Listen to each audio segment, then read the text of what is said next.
Hello everyone, welcome back to Kirklees Guitar School. So today I thought we'd try a riff, but I thought we'd try it on acoustic guitar today. So we're going to have a look at Fast Car by Tracy Chapman. It's a great like finger-picking-y kind of piece. Now I just want to preface this, if you watch any of Tracy Chapman, any clips of Tracy Chapman playing this, she uses a plectrum, but there's actually two guitars layered on top of each other, one of which is picked and one of which is using the plectrum. I think the picked part sounds best, so we're going to go for that today. So this is what we're going for. It sounds like this.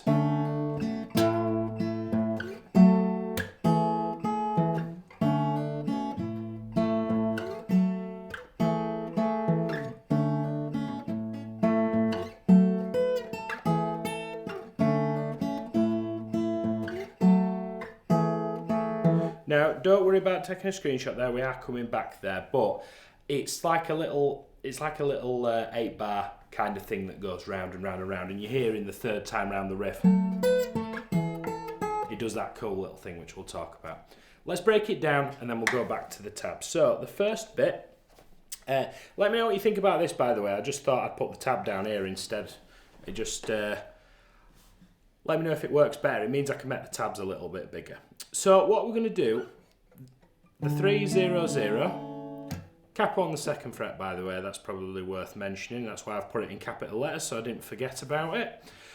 You can play it without a capo, but it won't sound the way that my guitar sounds or that the record sounds. So you get them on Amazon for $5. If you're able to, I would get one and put one in your gig bag. So first note down here, we've got the third fret of the A string and then open, open. Now on the G and the B. Now this is it's like a little C chord. I'm thinking of it as like a C chord, but we're just not plucking that C, that note on the second fret of the D. So what I'm going to do, I'm going to fret a C, but then I'm going to take my index finger off, and with my thumb I'm going to pluck the A string, and then in like a claw motion I'm going to use the index and middle fingers to pluck the open G and B. See what I'm doing there? Once I've done that, you see the little sort of like, I call them washing lines, the little line that connects the 0 to the next note on the B string. We're going to hammer on. See what I've done there with my index finger? While that B string's ringing out, I hit the first fret of the B string with my index finger, but the other two strings are still sustaining over that. Try that for me. Once you've got that, I'm then going to use the two fingers to pick those open strings again. Bearing in mind I've taken the index finger off again.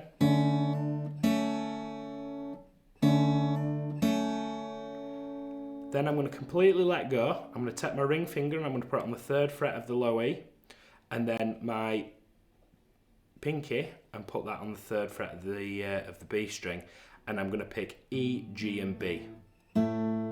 So can you see how I've gone from picking in the first half of the bar the A, G and B, I'm now picking the E, G and B, and that's because the bass notes changed. So you've got... And then we're going to break that up with the last two notes of this bar. With the two fingers I'm going to pick the treble strings, and then I'm going to pick the bass note.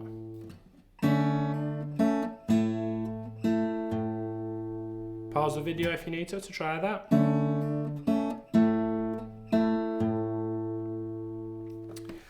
Moving on. That one. The second half of this bar, we're going to go up, and now I first come across this in Blackbird. You know, the sort of all that kind of business. It's a major third diad, but they're taking the note that makes it sound happy or sad up an octave. It sounds really cool. So after you've done this business, don't worry, I'm going to glue these together in another slide. After you've done that, we're then going to make this sort of like power chord rock shape all the way up here, and we're going to hit fret 7 on the A and fret 8 on the B while picking the open G. And again, we're sort of plucking that. Now, there's a bit of point of contention here for some people. That is fret 7 and fret 8, taking into account that now the capo creates fret 1, 2, 3, 4, 5, 6, 7, 8 and 9. If you want to get some tab paper and sketch this out and put it as actually fret 9 and fret 10, excluding the capo, that's a completely valid way of doing it. The end result's the most important thing here. So I hope that makes sense. If you're struggling with the numbers because they're all 2, because that you're saying, well, James, you're playing fret 7 and fret 8, but that's actually fret 9 and fret 10. That's because I'm deducting the 2 because of the capo. So I was in two minds as to which way to do this, but I just figured if you're struggling with that, I'll tab it in the comments. Do let me know if you're struggling. Anyway, back on task. 7 on the A, 8 on the B, and then we're going to pick all 3 with that sort of claw motion. And then we're going to move down to 5 and 7, still plucking the same strings. See what I've done there? Bam, bam. And just as we finished the last bar, I'm then picking the treble strings and the bass note.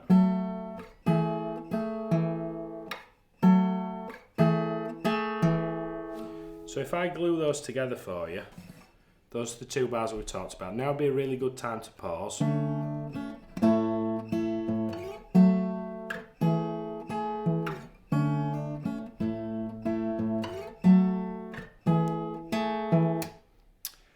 Okay, if you feel like you've got that, I'm just going to go back to the original slide. Now, if you look at the first 4 bars of that piece, what we've covered so far, it's just repeated that, hasn't it? It's just repeated that. So you've got bar 1, bar 2, bar 3, bar 4. Now, as we get into bar 5 and 6, that's where the variation is, and that's here. So bar 1 is exactly the same. It's this over here that we need to talk about. Now you're going to go to that 7 and 8 like you normally would, and then let me come a little bit closer so you can see. All the work is done with the pinky in this. So I'm going to pick those 3 notes, then I'm going to stretch that pinky. Now bearing in mind I'm using this finger as like an anchoring point. You don't have to, you could pick it and let go of it, but I liked that sort of reference. So if you're having a one-on-one guitar lesson with me, that's what I'd recommend, that you anchor on with that finger. But we're going to pick both, and then going to slide this finger up to fret 10 or fret 12, depending on whether you're taking the capo into account, and then back to where you once came. 8, 10, 8. And notice how the first 2 notes are dotted quavers, so it kind of has this, it's almost triplet feel, but not, if that makes sense. And then we're going to take the same logic and apply it to the next chord that we did in bars 2 and bars 4. You're going to play that second chord, and then that little finger, instead of going up 2 frets this time, is going to go up 1 fret to fret 8, and then back to fret 7. So again, now would be a really good time to pause the video.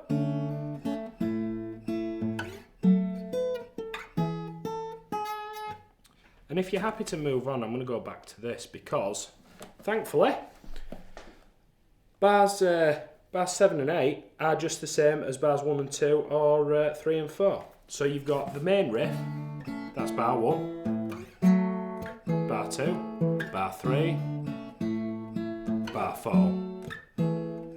bar 5, then the alternate lick, bar 7, bar 8. Take a screenshot or pause the video and have a go at that. So I hope that helps a little. It's all in these fingers. Now Tracy Chapman can play it with a pick, she does it like this.